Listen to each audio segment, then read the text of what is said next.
भ्रष्टाचार को अब न सहेंगे, सदाचार की बारी है। भ्रष्टाचार को अब न सहेंगे, सदाचार की बारी है।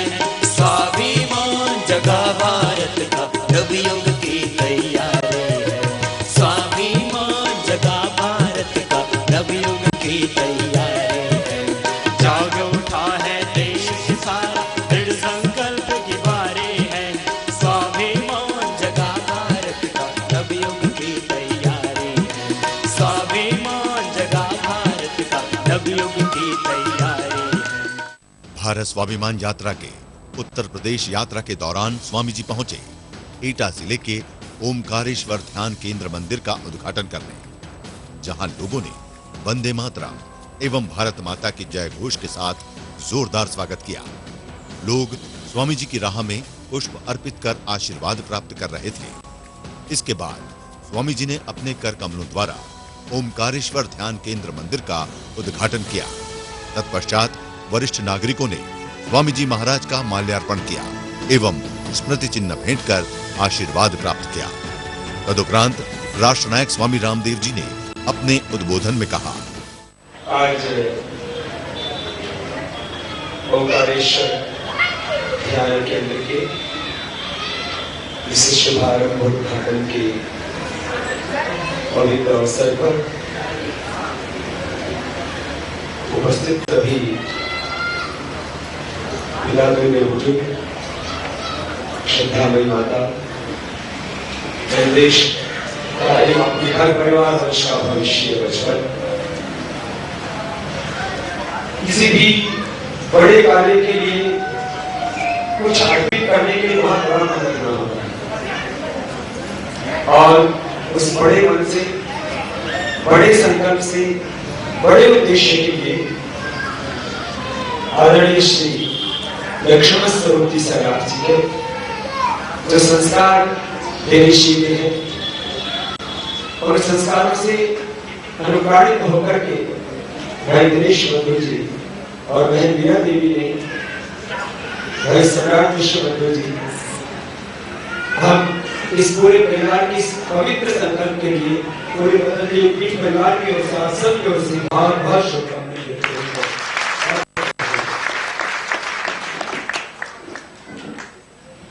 श्रद्धेय पूज्य आचार्य श्री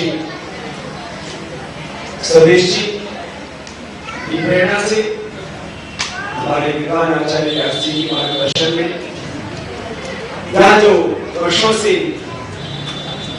योग की साधना का अनुष्ठान आगे बढ़ रहा था, अब वह विराट रूप ले रहा है और मैं देख रहा हूं कि एटा उत्तर प्रदेश के सबसे पहले किसी नाम से मैं परिचित हुआ तो वो एटा था। बाद में मथुरा, हरिद्वार यद्यपि उत्तर प्रदेश में नहीं है, वो सब उत्तर प्रदेश में ही था। हरिद्वार तो हमें बस इसी को पता था कि मरने के बाद हरिद्वार में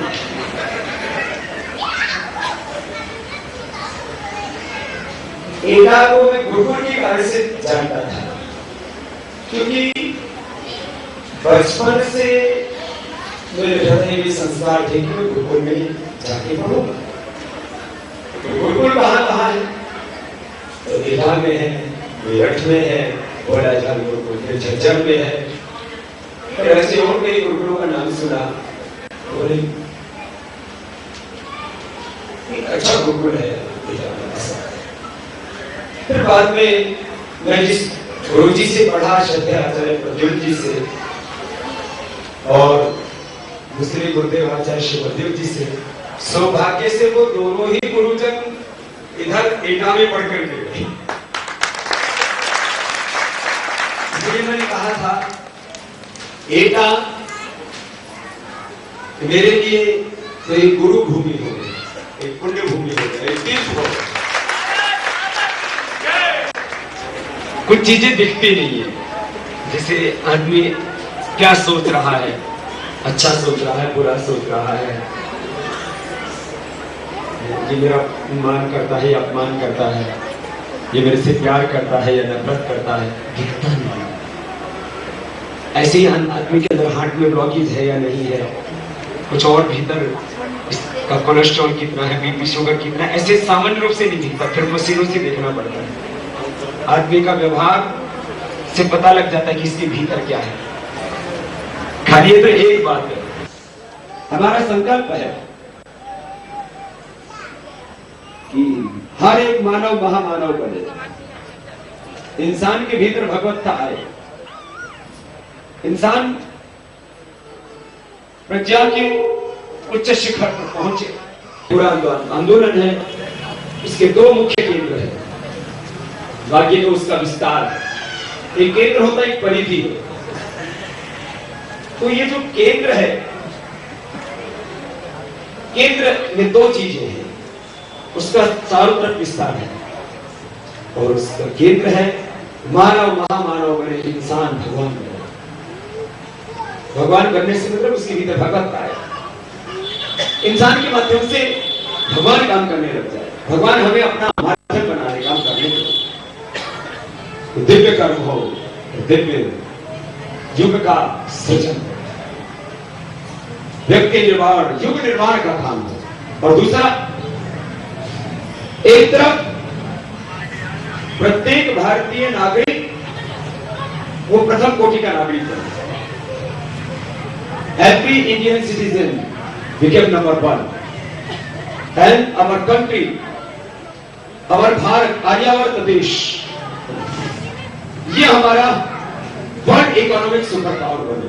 और ये दो काम हो गए, हर इंसान वो प्रथम कोटि का इंसान बने, और हमारा भारत विश्व का प्रथम कोटि का राष्ट्र बने। और हम इसको बनाएंगे, अपने आंखों के सामने बनाएंगे और अपने हाथों से बनाएंगे, अपने हाथों से इसको बनाना है। हम सबने देखे और दूसरा उसको पूरा करे, ये तो नामर्दगी है, ये तो नपुंसकता है, कायरता है, दुर्बलता है, दीनता, हीनता है। हम अपने सपनों को खुद साकार करें।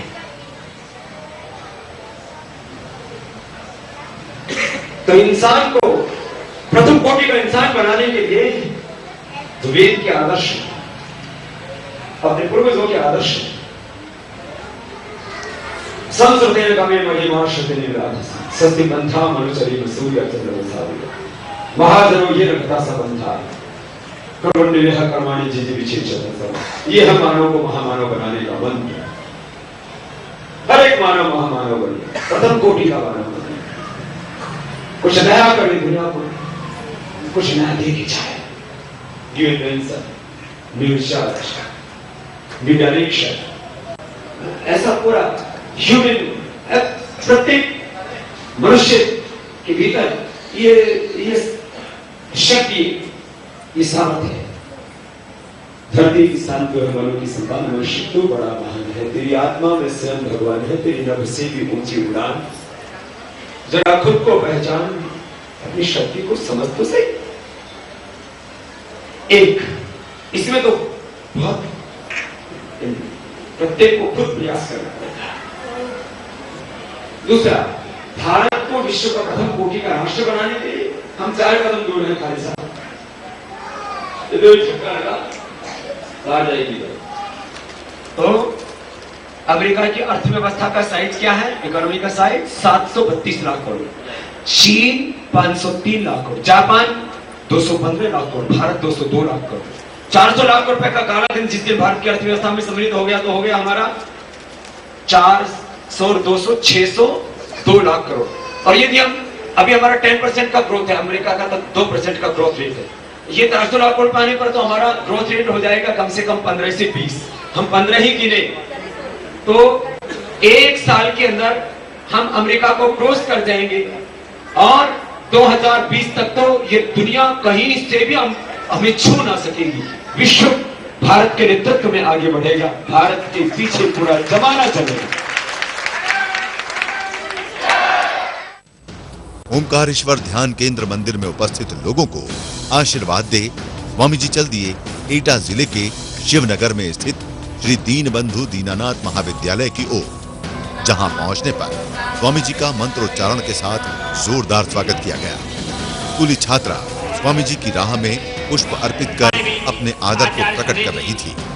यहीं पर युगदृष्टा स्वामी रामदेव जी महाराज एवं स्वदेश जी महाराज का लोगों ने माल्यार्पण किया। इसके बाद स्वामी जी ने अपने करकमलों द्वारा दीन बंधु दीनानाथ अनाथ आश्रम का शिलान्यास किया।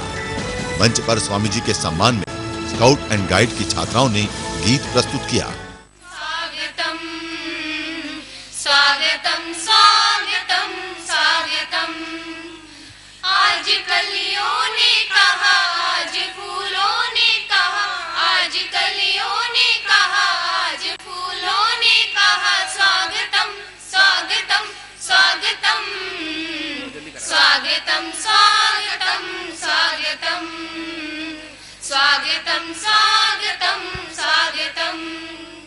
आज इस पथ से उस पथ उजाला हुआ, बेला मोतियों की बेला का हार बना। आज इस पथ से उस पथ उजाला हुआ, बेला मोतियों की बेला का हार बना। गाय पक्षी भी राग मधुरतम मधुरतम मधुरतम, स्वागतम स्वागतम स्वागतम स्वागतम स्वागतम स्वागतम। आज प्रांगण है सारा आनंद मगन, क्योंकि हर एक दिशाओं से है आगमन। आज प्रांगण है सारा आनंद मगन, क्योंकि हर एक दिशाओं से है आगमन।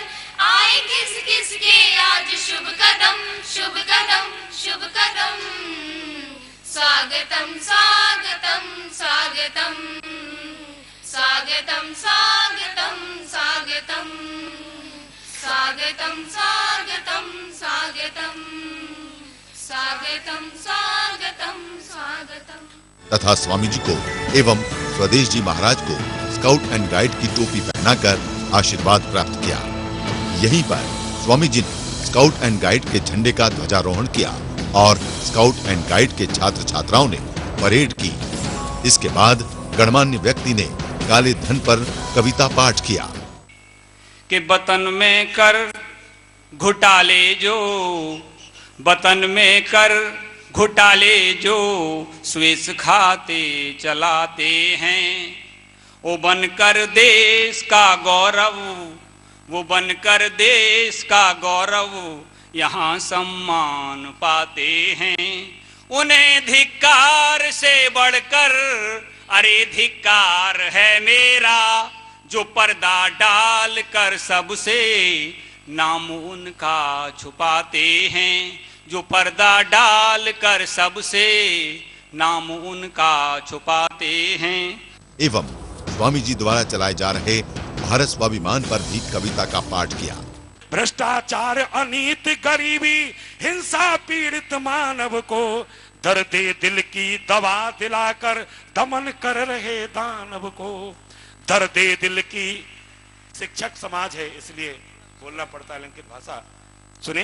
भ्रष्टाचार, अनीति, गरीबी, हिंसा पीड़ित मानव को दर्द दिल की दवा दिलाकर दमन कर रहे दानव को, और एक काला धन वापस लाएंगे।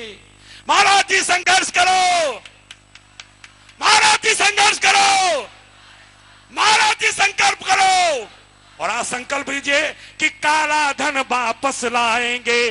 छुपा हुआ जो परदेश में, वो भारत के स्वाभिमान हित प्रगटे योगी भेष में। और ये तब होगा जब आपके अंदर शक्ति हो। और शक्ति कैसे होगी कि योग का करो प्रयोग, निरोग की ऐसी युक्ति बताते हैं। योग का करो प्रयोग, निरोग की ऐसी युक्ति बताते हैं। और कष्ट रहे जो भोग रोग से, उनसे मुक्ति दिलाते हैं। क्योंकि कितने ही निरोग हुए हैं, देखो योग प्रयोग से, जो भारत के स्वाभिमान हित प्रगटे योगी भेष में, प्रगटे योगी भेष में, प्रगटे योगी भेष में। यहीं पर स्वामी जी ने पुस्तक का विमोचन भी किया। तदुपरांत जननायक स्वामी रामदेव जी ने अपने उद्बोधन में कहा, आज के इस विशेष अवसर पर राजनीतिक रूप से हम भले ही आजाद हों, लेकिन भाषा की दृष्टि से तो आज भी गुलाम है। जापान में भी डॉक्टर बनते हैं, इंजीनियर बनते हैं, साइंटिस्ट हैं। जर्मनी में, फ्रांस में, इटली में, रूस में, चीन में, क्या वहां डॉक्टर नहीं है? क्या वहां साइंस और टेक्नोलॉजी नहीं है? क्या वो लोग मॉडरेट नहीं है? क्या वो प्रगतिशील लोग नहीं है? क्या उन्होंने दुनिया में ऊंचाइयों को नहीं छुआ है? कोई भी देश यदि आगे बढ़ा है तो सबसे प्रथम और अनिवार्य शर्त है उस देश के अंदर स्वदेशी का भाव होना, उस देश के अंदर स्वाभिमान होना। अपनी भाषा के प्रति, अपनी संस्कृति, अपनी सभ्यता और अपने देश के प्रति जिस देश के नागरिकों में स्वाभिमान नहीं होता हो, कभी आगे नहीं बढ़ सकता। हमारे देश का सबसे बड़ा दुर्भाग्य ये रहा, हम राजनीतिक रूप से तो आजाद हो गए, लेकिन वैचारिक रूप से, आदर्शों के रूप में हम देखें तो आज भी हम पश्चिम के ही गुलाम। अब इन गुलामी की सारी निशानियों को मिटा करके एक नए भारत का सृजन करना है। बहुत चुनौतियां हैं हमारे सामने, और सबसे पहली और सबसे बड़ी चुनौती है चरित्र निर्माण की। 25 वर्ष हमारे देश के बच्चे स्कूलों में, कॉलेजों, यूनिवर्सिटियों में पढ़ते हैं। अब तो एडवांस स्टडीज हो गई है। 25 की बजाय कुछ बच्चे 30 साल भी पढ़ते हैं। 30 साल में पढ़ करके एक डॉक्टर काटना चीरना सीख जाता है, सर्जरी करता है, तो वो मशीन बन चुके हैं, मानव नहीं बने हैं। 25 साल में, 30 साल में डॉक्टर बन गया, वो काटना चीरना जानता है, लेकिन उसके भीतर दया, उसके भीतर प्रेम, उसके भीतर करुणा, उसके भीतर सेवा का भाव नहीं हम ला पा रहे, जो आना चाहिए, जितने अंश में आना चाहिए। तो सबसे बड़ी चुनौती तो हमारे सामने ये है कि 25-30 वर्ष जो हमारा जीवन जिस शिक्षा में लगता है, उस शिक्षा में गुणवत्ता, उस शिक्षा में संस्कार, उस शिक्षा में आध्यात्मिकता,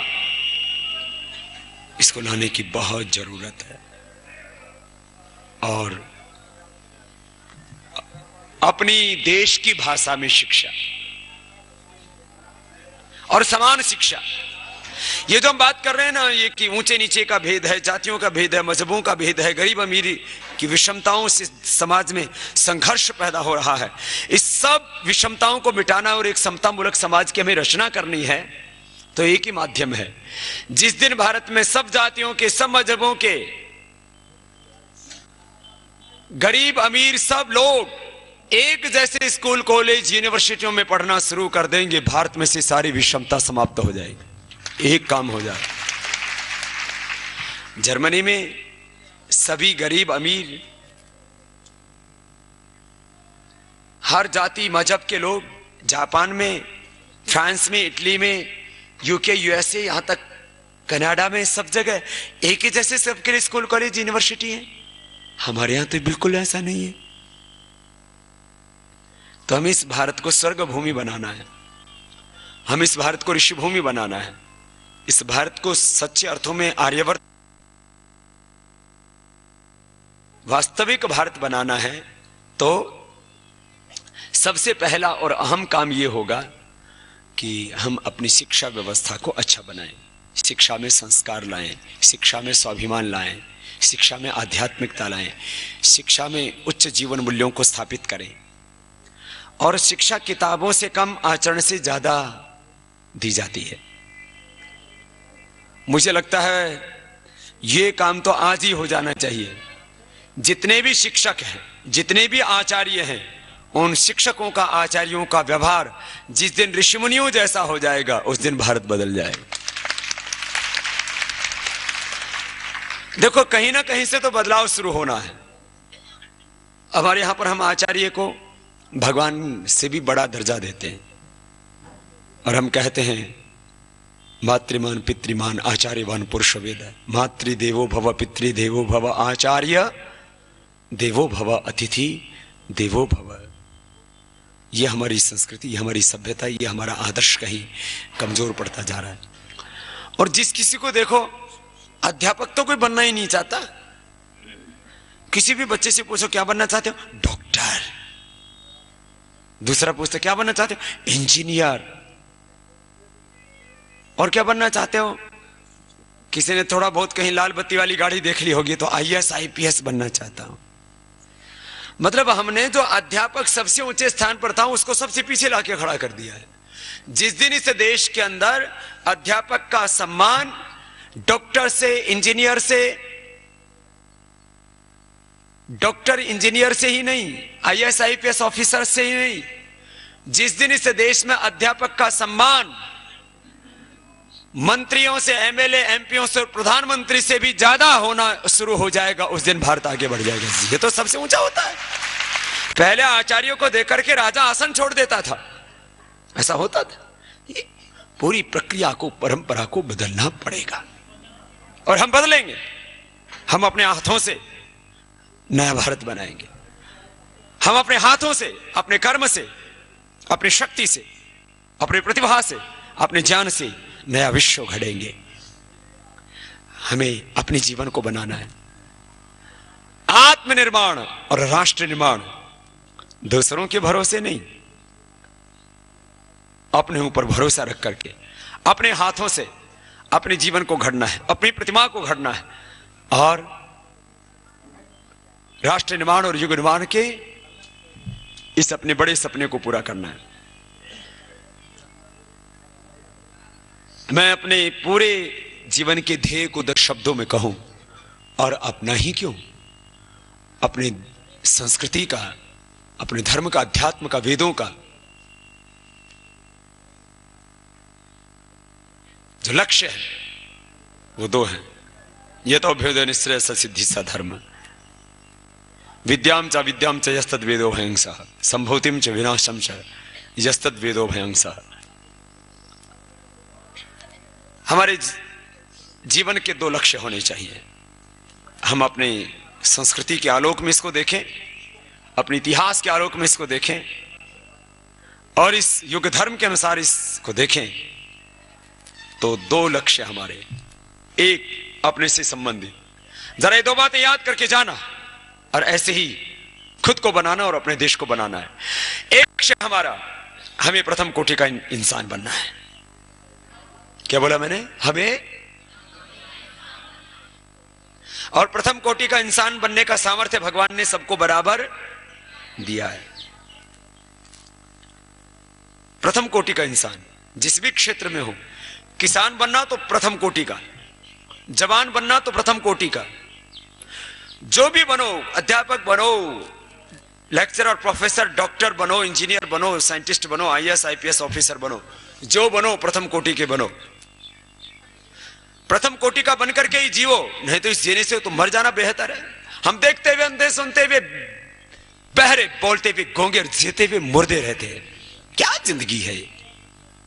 प्रथम कोटि के बनो, मां बनो तो प्रथम कोटि की, पिता बनो तो प्रथम कोटि के, गृहस्थी बनो तो प्रथम कोटि के, सन्यासी बनो तो प्रथम कोटि के।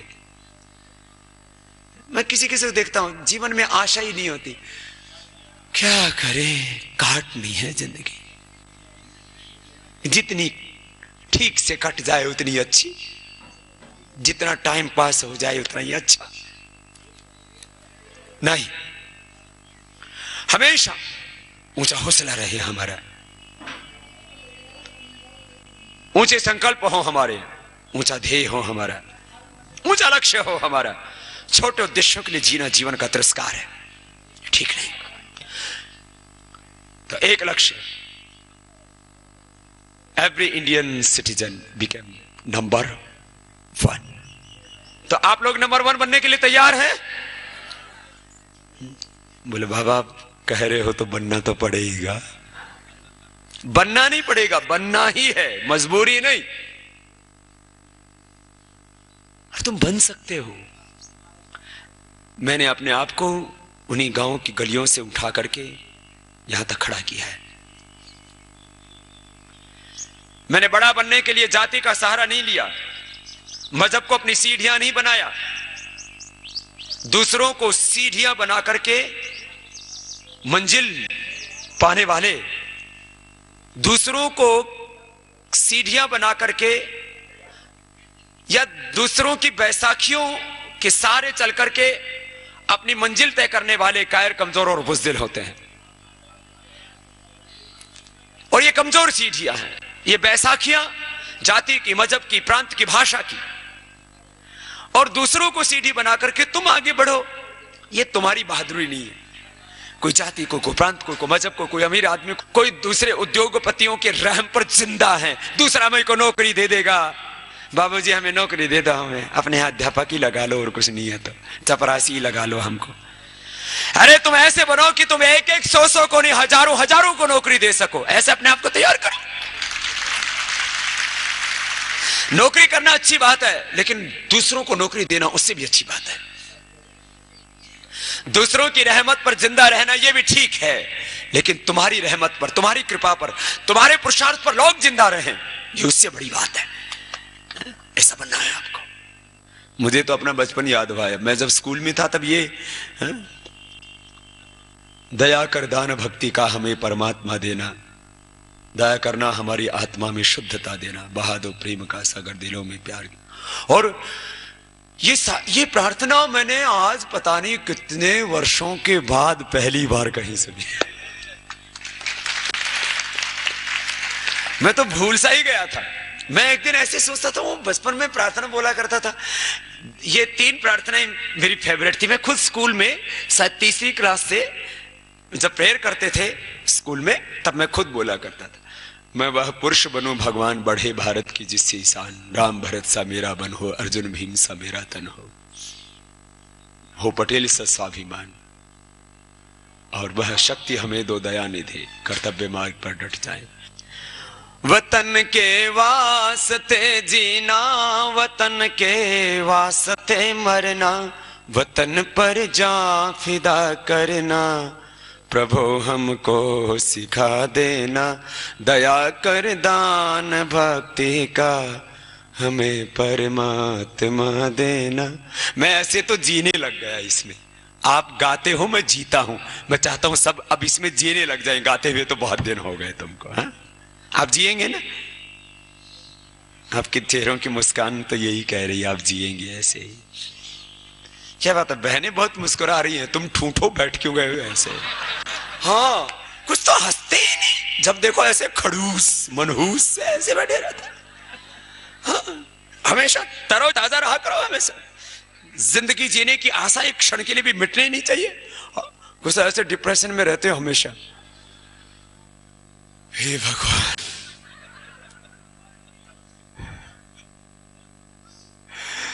खुश दिल रहो, खुश मिजाज रहो। तो मैंने कहा आपको प्रथम कोटि का इंसान बनना और भारत को भी प्रथम कोटि का राष्ट्र बनाना है। प्रथम कोटि का इंसान बनने के लिए हमें अपने शरीर बल को, अपने मनोबल को, अपने बुद्धि बल को, अपने आत्मबल को, अपने चरित्र बल को प्रबल करना होगा।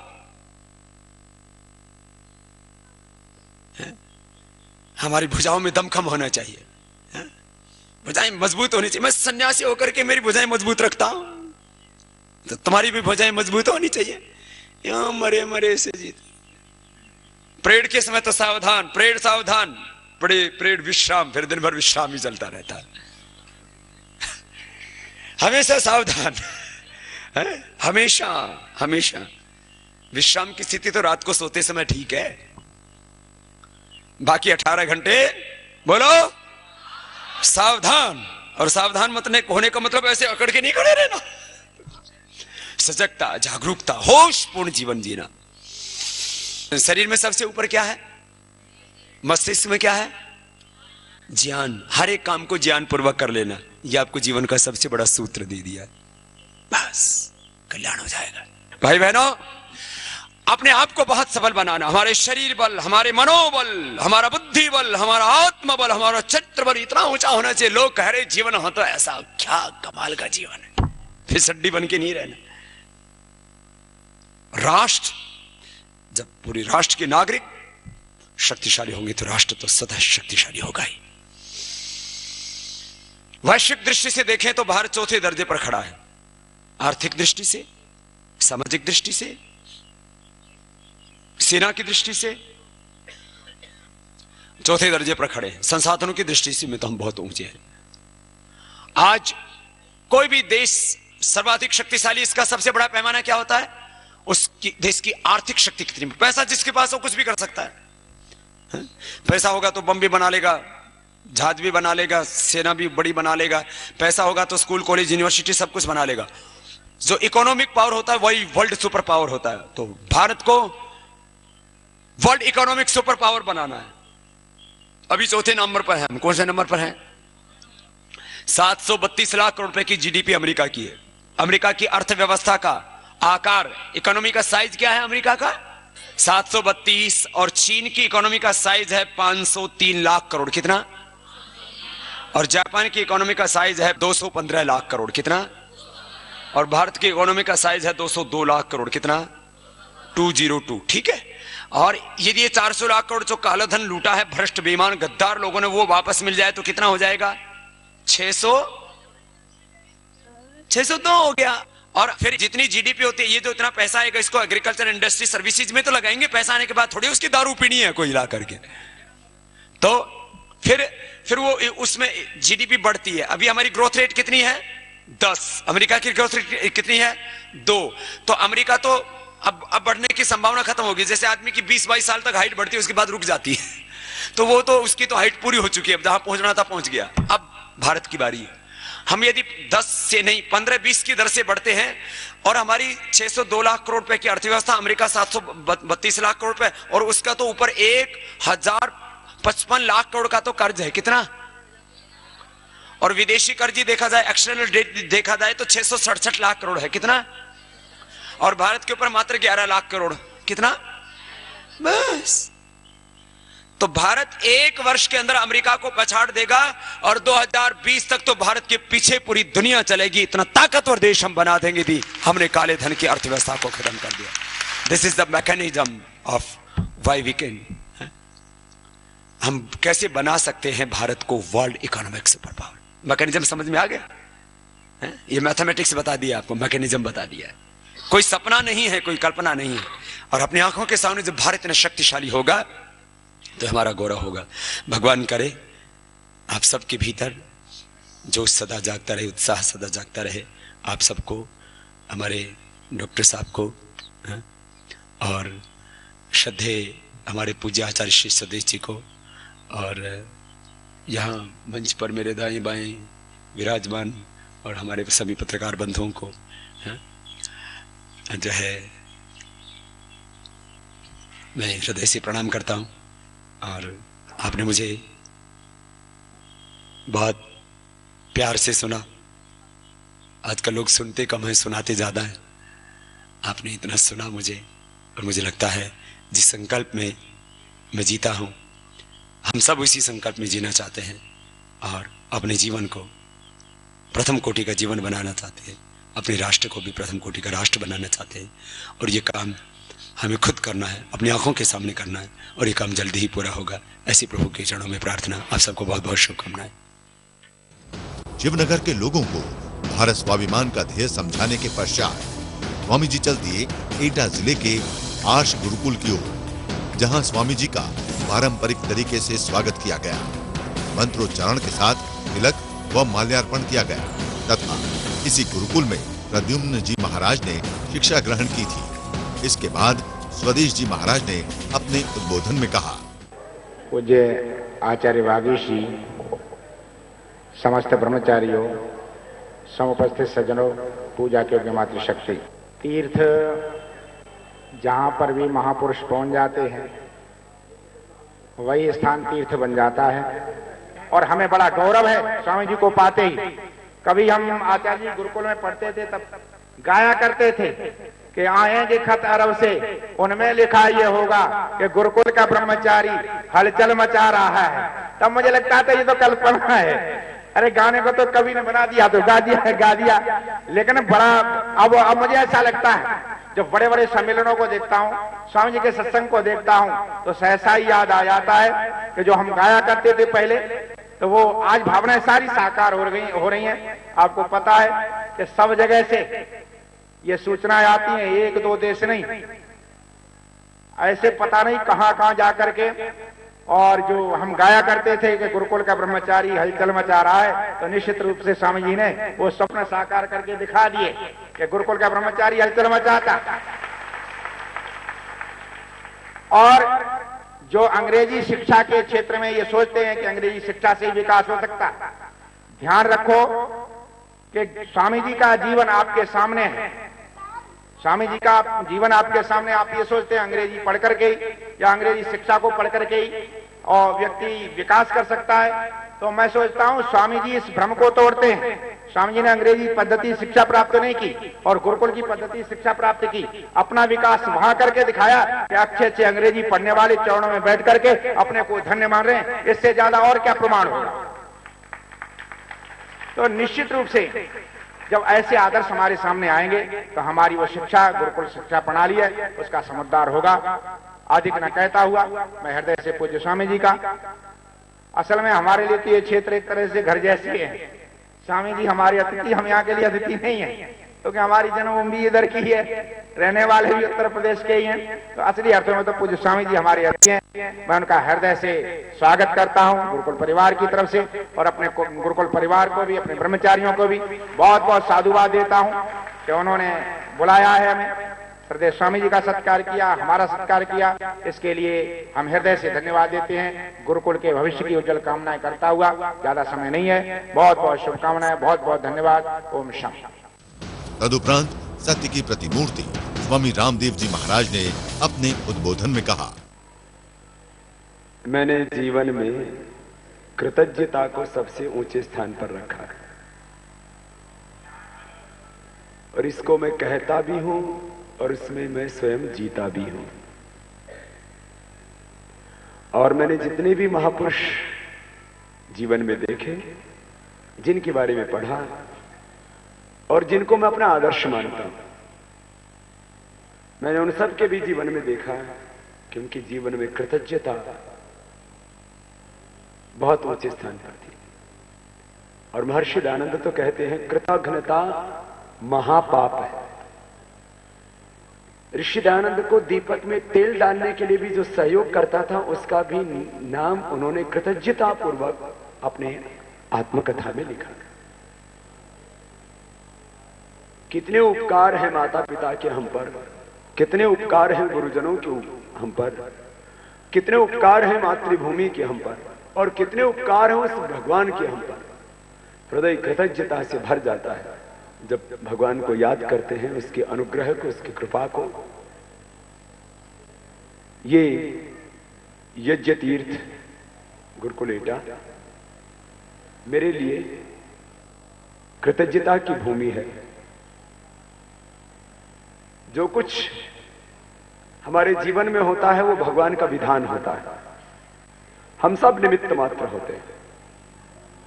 मैं यदि विशुद्ध आध्यात्मिक भाषा में बोलूं, एक तर्क की भाषा है, और तर्क हमें एक निर्णय तक लेकर के जाता है। तर्क बहुत जरूरी, प्रश्न बहुत जरूरी, लेकिन तर्क गर्त में जाने के लिए नहीं, तर्क निर्णय तक पहुंचने के लिए होता है। हम निर्णय करते हैं, मैं कौन हूं, जगत क्या है, जगदीश्वर क्या है, ईश्वर क्या है, जीव क्या है, प्रकृति क्या है। और जब हम अध्यात्म की पराकाष्ठा में पहुंचते हैं, एक है सामान्य सत्य, एक है विशेष सत्य।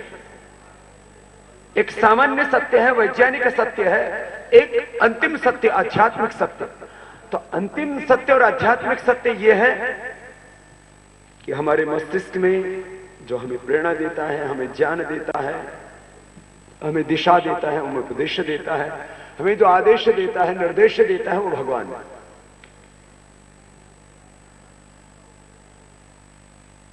हम जो कुछ कर रहे हैं, हमको ऐसा लगता है कि हम कर रहे हैं, ये सत्य है। लेकिन यदि हम उपनिषद की भाषा और भावों को जब देखते हैं, तो वहां तो कि सब वो परमेश्वर कर रहा है। अहंकार मत करो, केनेशितम प्रेषितम मन केन प्राण प्रथम प्रहित युक्त, केनेशितम वाच मिमाम मदंति चक्षुश्रोत्रम को उदेवो युनक्ति। तो अंत में जाकर के ब्रह्म की विजय में आनंद करो, ब्रह्मानंद करो। और ये तो धरती ही तपोपूत स्वामी ब्रह्मानंद जी महाराज जी की कर्मस्थली है, उनकी तपोभूमि है, उनकी पुण्य भूमि है। भगवान के हम पर बहुत उपकार है। मैं कह रहा था जो कुछ है वो भगवान का विधान है। हम सब अपने कर्तृत्व से विमुक्त नहीं हो रहे, विमुख नहीं हो रहे। कर्तृत्व तो बहुत ऊंचा होगा, उसमें दिव्यता आएगी। देखो एक हमारा सामान्य जीवन है, एक दिव्य जीवन। दिव्य जीवन का मतलब क्या है? जब हम अपने आप को उस परास्त सत्ता को पूर्णतः समर्पित कर दिया है, तो फिर हमें माध्यम बनाकर के मानो वो भागवत शक्ति काम करने लगती है, हम निमित्त मात्र हो जाते हैं। अब ये जीवन की पराकाष्ठा है कि हम निमित्त बन जाएं और हमारे माध्यम से वो भागवत शक्ति काम करने लगे। तो हमारे कर्म दिव्य हो जाते हैं, हमारी दृष्टि दिव्य हो जाती है, हमारा जीवन दिव्य हो जाता है, हमारा ज्ञान भी दिव्य हो जाता है। वेद को अपरुषेय क्यों कहते हैं? क्योंकि पुरुष से तो पैदा हुआ है, ज्ञान तो पुरुष से ही प्रकट हुआ है। इसमें भिन्न भिन्न मान्यताएं हो सकती हैं, लेकिन एक मान्यता सबकी बराबर है। कितने ऋषियों की आत्मा में ये वेदों का ज्ञान अवतरित हुआ, इसको लेकर के भिन्न भिन्न मान्यता है,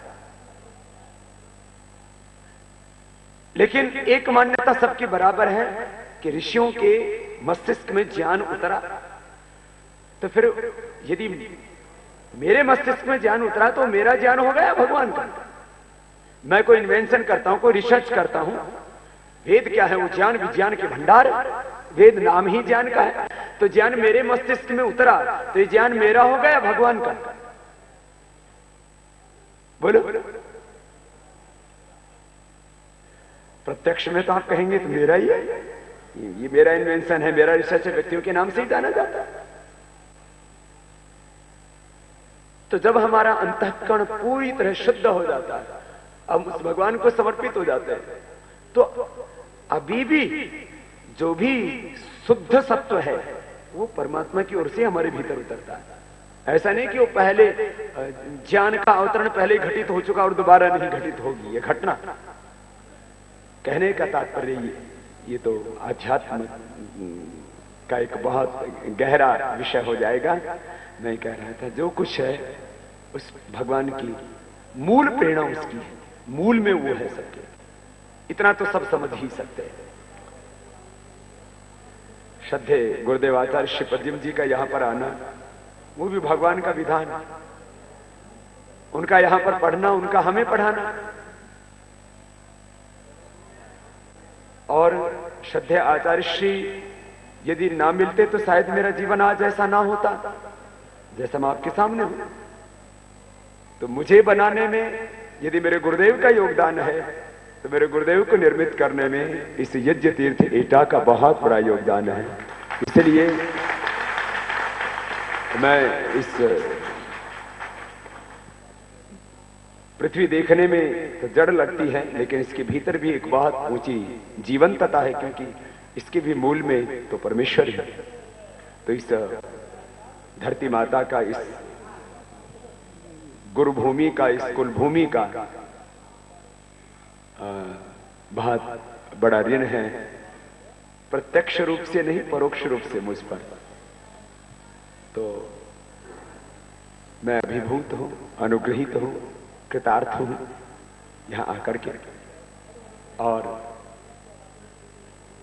मैं श्रद्धेय गुरुदेव आचार्य श्री प्रद्युम्न जी से कह रहा था, अभी तो मैंने प्रवेश ही किया तो द्वार तो बहुत ही भव्य था गुरुकुल का। अंदर भवन जरूर, अब क्योंकि 1948 से स्थापित है गुरुकुल, तो थोड़े जीर्ण शीर्ण जरूर हुए हैं। और ये भवन निर्माण तो जीवन निर्माण के लिए था।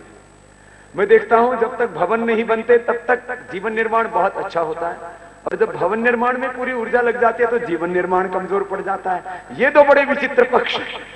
तो ये गुरुकुल एटा यहाँ के भवन तो निर्मित हो ही चुके हैं, उनकी तो मरम्मत हो जाएगी। यहाँ जीवन निर्माण का काम और राष्ट्र निर्माण का काम बहुत बड़ा होना चाहिए, ये मेरी भी दिली तमन्ना है।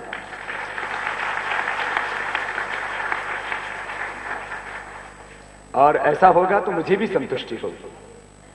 और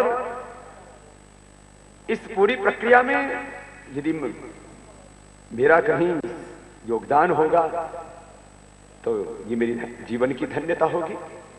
मैं श्रद्धेय गुरुदेव से कह रहा था कि अब गुरुकुल एटा भी जो है वहां यदि कार्य बहुत श्रेष्ठ होता है और अच्छा होता है, अच्छा तो कर ही रहे हैं हमारे श्रद्धेय आचार्य देवराज जी, क्योंकि वो वयोवृद्ध हैं, ज्ञानवृद्ध हैं, और एक महान सन्यासी ने इनके ऊपर एक बहुत बड़ा भरोसा किया। देखो जीवन में सबसे बड़ी चीज होती है विश्वास, और विश्वास से बढ़कर के तो कुछ है ही नहीं। विश्वास बहुत बड़ी चीज होती है, और मैं तो इसको जीवन में सबसे ऊंचे स्थान पर रखता हूं, और वो कृतज्ञता भी उसके साथ ही जुड़ी हुई जिसके बारे में भी मैं बात कर रहा हूं।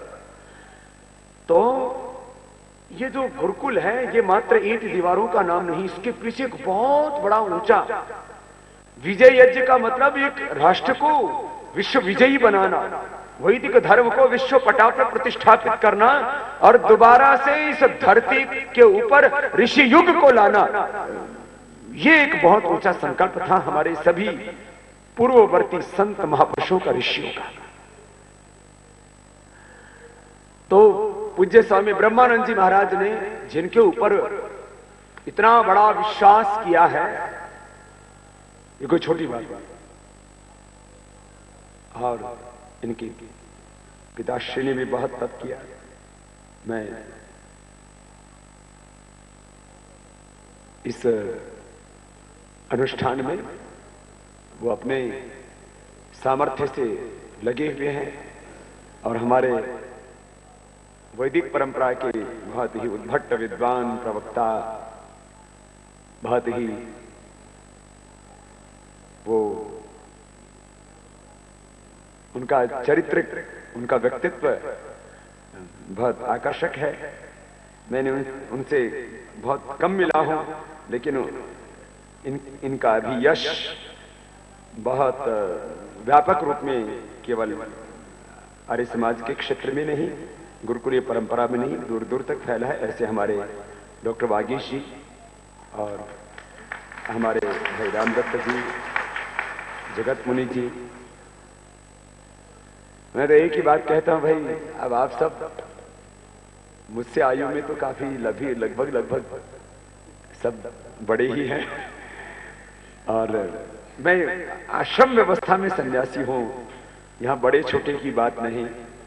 अब मैं तो एक तरह से भाई जैसे हमारे भाई दादा गुरु हो, क्या प्रपितामह हो गए हमारे ब्रह्मानंद जी, हमारे वो गुरुकुलीय परंपरा के तो वो पितामह हो गए, और हमारे पिता तुल्य गुरुदेव, तो हम तो यहाँ इस गुरुकुल में तो पोते के स्थान पर हैं।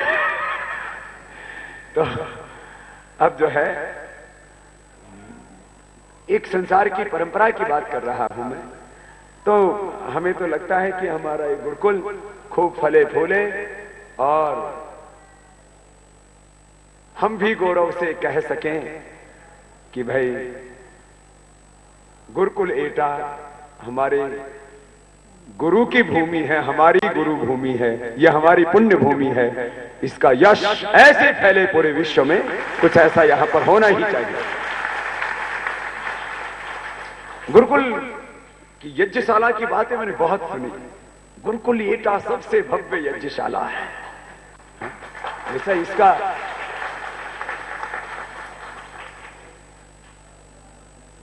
मैंने भी यज्ञशाला बहुत देखी है, लगभग पूरी दुनिया घूम के आया हूं,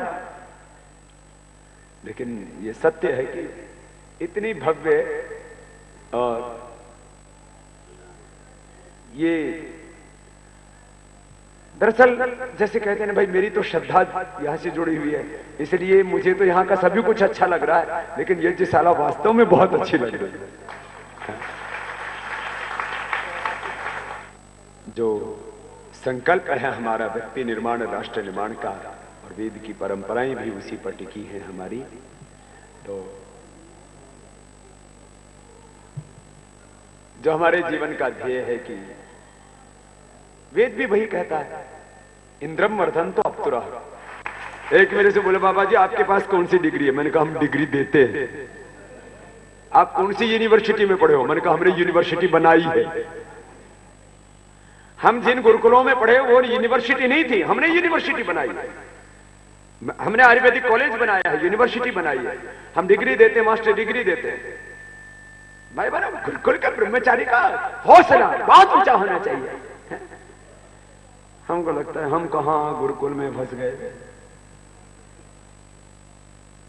ये आत्मग्लानि एक क्षण के लिए भी नहीं आनी चाहिए। क्यों है आत्मग्लानि? देखा, डॉक्टर तो करोड़ों लोग बन रहे हैं, इंजीनियर करोड़ों लोग बन रहे हैं। कीमत होती है जो रेयर पीस होते हैं। ये हीरे की कीमत क्या है? क्यों है? क्योंकि बहुत रेयर मिलता है। जो चीज रेयर होती है, बहुत कम उपलब्ध होती है, उसकी कीमत ज्यादा होती है। डिमांड एंड सप्लाई मार्केट का रूल है। तो गुरुकुल का ब्रह्मचारी क्योंकि दुनिया में रेयर ही होता है, इसलिए उसकी दुनिया में सबसे ज्यादा कीमत है। डॉक्टर से, इंजीनियर से, साइंटिस्ट से इतना ऊंचा होता है गुरुकुल का ब्रह्मचारी। तो उसका चरित्र तो सबसे ऊंचा, उसका ज्ञान सबसे ऊंचा। मैंने कम से कम 1000 से ज्यादा तो डॉक्टरों के साथ, ऋषिदानंद ने अलग ढंग से शास्त्रार्थ किया था। 1000 से ज्यादा मैंने डॉक्टर्स की, उसमें कम से कम भी होंगे तो कम से कम 1 लाख, समझ लो। हजारों डॉक्टर, और चिट्ठी ले करके आते थे अपने जेबों में। बहुतों की तो निकल ही नहीं पाती थी। एक जगह में शास्त्रार्थ करता था, मैंने कहा योग से, आयुर्वेद से श्रेष्ठ कुछ भी नहीं है, वही एक संपूर्ण चिकित्सा पद्धति है। वो बहस करते थे, मैं उत्तर देता था। कई बार तो डॉक्टर बाद में जाके बोलते रहो, पता नहीं बाबा ने क्या मंत्र चलाया, हमारी पर्ची तो जेब में ही रह गई, पूछ ही नहीं पाए। गुरुकुल का ब्रह्मचारी इतना ओजस्वी, तेजस्वी होता है। भाई बहनों, मैं अंतिम यही बात कहता हुआ, हमें भारत को भी दुनिया का सबसे महान राष्ट्र बनाना है। और पूरी गुरुकुलीय शिक्षा पद्धति, मेरे से बहुत लोग कह रहे हैं, अभी भी मैं उसके ऊपर विचार कर रहा हूं। बोले बाबा जी गुरुकुल बना दो, हर एक जिले में एक एक। मेरे जीवन का सपना है और मैं इसको पूरा करूंगा अपने जीवन काल में ही। हर एक स्कूल, कॉलेज, हर एक यूनिवर्सिटी, उनको ही गुरुकुल बनाना है। जितने भी स्कूल हैं, जितने भी कॉलेज हैं, जितने भी यूनिवर्सिटी हैं, उनके अंदर संस्कार, संस्कृति और आध्यात्मिकता ऐसे लानी है कि वो सारे के सारे गुरुकुल बन जाए। और ऐसा हम बनाएंगे। बाकी है जो अपने, इनको तो अच्छा बनाएंगे। तो आप सबके इतने ऊंचे संकल्प हैं,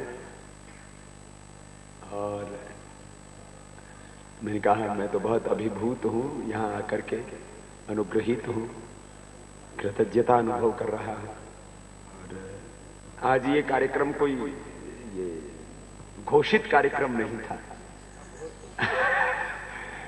ये जो है पूर्व निर्धारित कार्यक्रम नहीं था। अतिथि बन करके आया हूं मैं, क्योंकि मेरे आने की यहां तिथि तय नहीं थी।